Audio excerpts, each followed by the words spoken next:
হে দুর্বল মনের অধিকারী, তুমি কোথায় আর রাস্তা কোথায়? এ রাস্তায় ক্লান্ত হয়েছেন আদম আলাইসালাম, এর জন্যই কেঁদেছেন নূহ আলাইসালাম, আগুনে নিক্ষিপ্ত হয়েছেন ইব্রাহিম আলাইসালাম, জবাই হওয়ার জন্য শুয়েছেন ইসমাইল আলাইসালাম,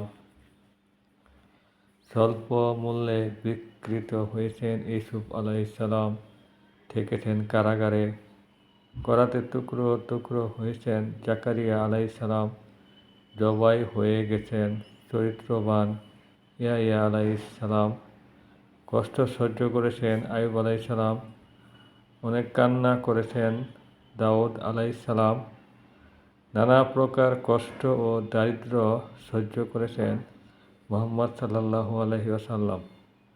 আর এদিকে তুমি খেলতামাশায় মেতে আসো। ইমাম ইবনুল কাইয়িম রাহিমাহুল্লাহ।